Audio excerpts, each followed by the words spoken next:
앞서서 이 다자 대선주자 여론조사 결과 좀 전해드렸잖아요. 근데 그 여론조사 결과에는 양자 이 여론조사 결과도 있었어요. 그중에 특히 이재명 대표와 한동훈 전 대표를 놓고 한 여론조사 결과도 있었거든요. 화면을 좀 보겠습니다. 여기 보면 차기 대선 양자 대결 이런 조사인데요.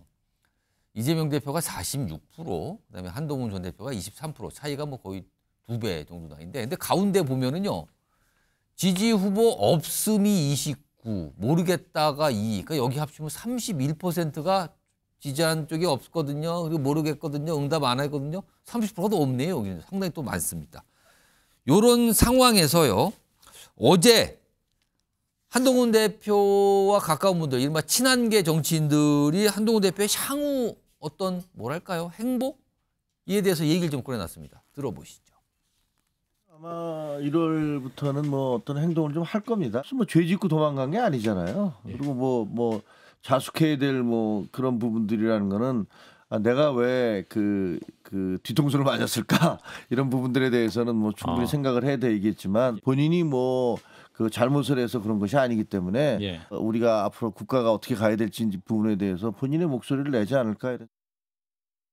국민들께서 특히 우리 보수의 이런 많은 지지자들께서 한동훈 대표를 불러내실 때가 있어야 되지 않나 생각을 하거든요. 비상계엄이 딱 선언되자마자 제일 먼저 비상계엄을 막은 사람이 한동훈입니다.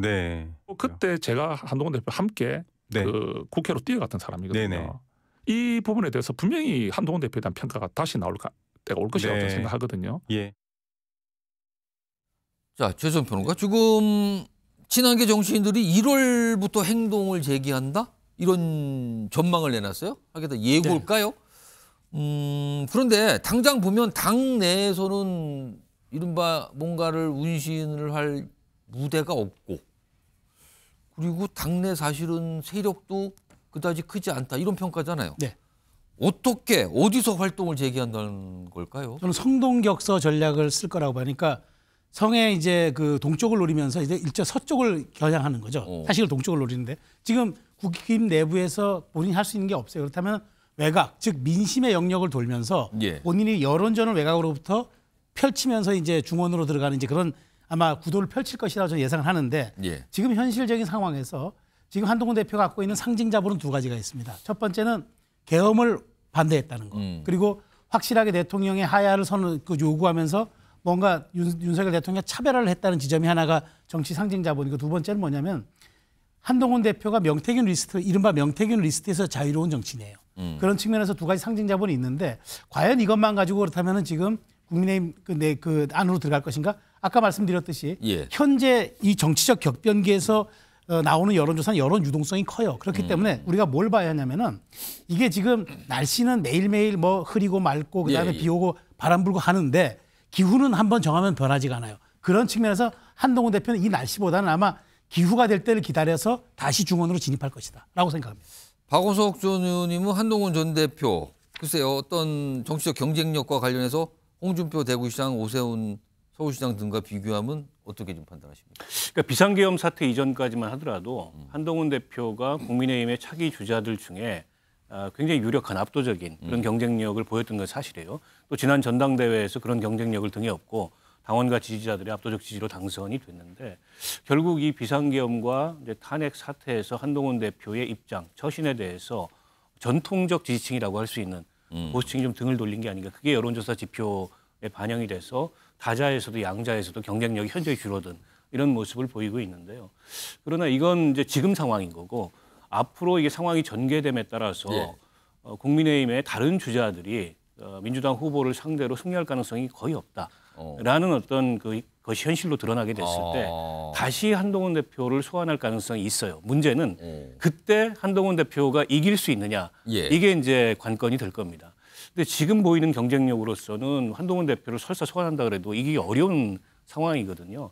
이런 이 상황에서 어떤 변화를 한동훈 대표가 만들어낼 수 있을까? 그래서 1월 달에 다시 이제 정치 활동을 재개한다면 어떤 메시지를 가지고 어떤 방식으로 정치 활동을 재개하는가가 관건일 것 같습니다.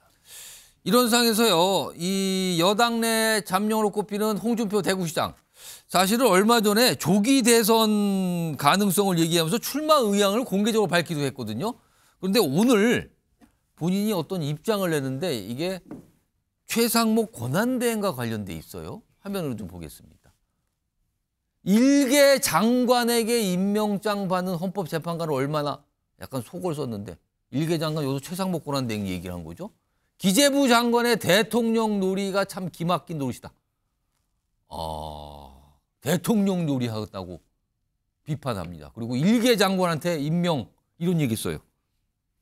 요건 최수영 평론가.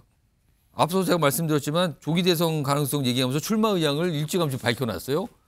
근데 오늘 또 최상목 권한대행에 대해서 대통령 놀이한다고 비판하는데 이거 어떻게 보십니까? 두 가지 측면이죠. 하나는 본인은 이런 커리어가 되는 정치인이고 보수의 주류라는 걸 얘기하고 혹여나 지금 이 최상목 기재부 장관이 나중이라도 여러 가지 복귀를 할 때 이런 사안에서 혹시라도 여권의 또 한 후보로서 편입할 때 이미 그 정도의 깜냥은 안 된다는 얘기를 하기 위해서 두 가지 측면에서 메시지 올린 것 같습니다.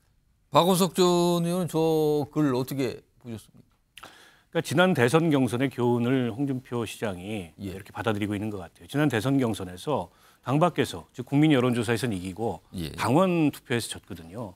그래서 이른바 집토끼라고 할 수 있는 핵심 지지층의 당원을 이 기회에 당원들의 지지를 이 기회에 다지겠다. 때문에 이제 국민 여론하고는 다소 동떨어진 과거의 홍준표 시장의 모습하고는 좀 다른 그런 메시지들이 연일 나오는 게 아닌가 싶습니다. 알겠습니다. 오늘 정치권과 관련 얘기 길게 여러 가지 분야로 좀 다뤄봤고요.